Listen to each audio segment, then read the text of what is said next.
Sudah. Oke, minggu lalu kita sudah belajar tentang teks drama dan unsur-unsur dramanya ya. Materi pada pagi hari ini yaitu tentang buku fiksi dan non-fiksi. Adapun tujuan belajar kita hari ini adalah menggali dan mencari informasi tentang buku fiksi dan non-fiksi ya. Di sini Ibu ada membawa dua buku, yang satu buku fiksi dan yang satu buku non-fiksi. Siapa yang tahu pengertian dari buku fiksi itu apa dan non-fiksi itu apa? Oke, apa itu buku fiksi, Esther? Buku fiksi adalah buku yang menyajikan kejadian atau peristiwa hasil dari rekayasa imajinasi pengarang, dan buku non-fiksi adalah buku yang menyajikan berdasarkan. Oke, mantap. Itu buku fiksi ya. Jadi buku fiksi itu merupakan buku yang menyajikan kejadian atau peristiwa hasil dari rekayasa imajinasi pengarang ya.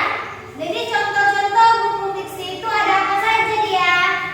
Ada dongeng, novel, puisi, drama, komik, dan lain sebagainya. Masih banyak lagi ya. Jadi itu tadi pengertian dari buku fiksi. Kita lanjutkan pengertian dari buku non-fiksi. Ini dia. Kira-kira apa pengertian dari buku non-fiksi? Kebalikan dari pengertian buku fiksi. Apa itu? Siapa yang bisa menjawab? Adel, silakan. Buku non-fiksi adalah buku yang menyajikan berdasarkan fakta atau hal yang benar-benar terjadi dalam kehidupan nyata. Oke, mantap. Jadi buku non-fiksi tadi kebalikan dari buku fiksi. Buku non-fiksi merupakan buku yang menyajikan berdasarkan fakta ya, atau hal yang benar-benar terjadi nyata. Contoh buku non-fiksi sendiri yaitu ada buku pelajaran, buku motivasi, buku ilmiah, dan masih banyak lagi contoh-contoh buku non-fiksinya ya. Oke, adapun ciri-ciri buku fiksi dan buku non-fiksi yaitu ada 4 ciri-cirinya. Penggunaan bahasa, sumber, sifat karangannya, dan bentuk karangannya ya. Yang pertama, penggunaan bahasa. Untuk buku fiksi menggunakan gaya bahasa konotatif atau berlebih-lebihan bahasanya. Untuk non-fiksi menggunakan gaya bahasa denotatif atau bahasa yang sesuai dengan Kamus Besar Bahasa Indonesia atau KBBI. Lalu yang kedua, sumber. Untuk buku fiksi, sumber yang digunakan itu tidak real ya, karena hanya sebuah imajinasi dari seorang penulis tadi. Untuk buku non-fiksi, sumbernya karangan ini menggunakan sumber yang real ya. Untuk sifat karangannya, untuk buku fiksi bersifat hayalan ya. Untuk non-fiksi, karangan ini memiliki sumber yang tidak direkayasa atau nyata ya. Lalu yang keempat, bentuk karangannya. Untuk buku fiksi memiliki bentuk karangan yang rekaan. Karena dalam karangan ini dia hanya menyampaikan perasaan atau imajinasi oleh penulis tadi. Untuk non-fiksi, bentuk karangannya yaitu informatif.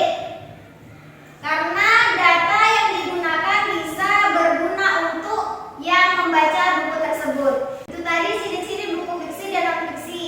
Selanjutnya ada unsur-unsur buku fiksi dan buku non-fiksi. Unsur-unsur buku fiksi. Yang pertama ada tema, latar, alur, tokoh atau penokohan, lalu gaya bahasa, sudut pandang, dan amanat.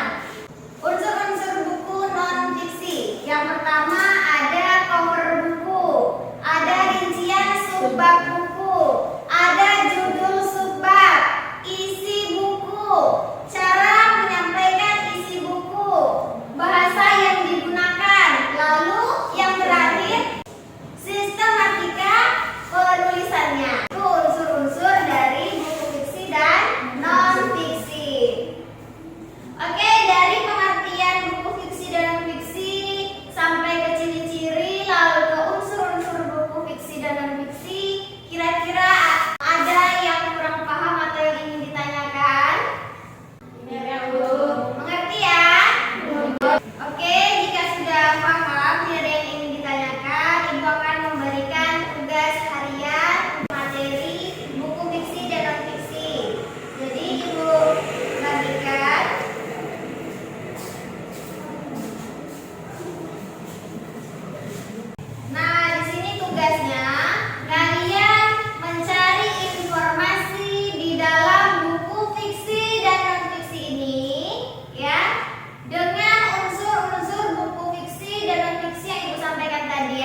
yang ada judul, ada cover buku dan lain sebagainya ya.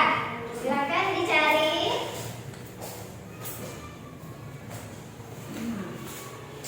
Nanti jika sudah selesai, Ibu akan meminta satu orang agar membacakan hasil pengerjaan tugas hari ini ya. Oke, sudah selesai tugasnya? Sudah. Oke, diminta satu orang untuk membacakan jawaban hasil kerjanya.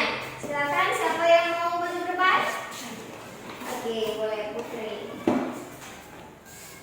Mencari informasi dari buku fiksi dan non fiksi dari unsur fiksi dan non fiksi.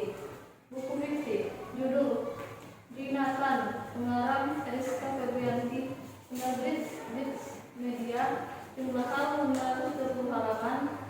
Isi buku kisah romantis Nathan dan Salma PSA. Buku non fiksi, judul Tips dan Trik Jago Main Ubi, pengarang Wicaksono Hadi, penerbit Granil Medistama, jumlah halaman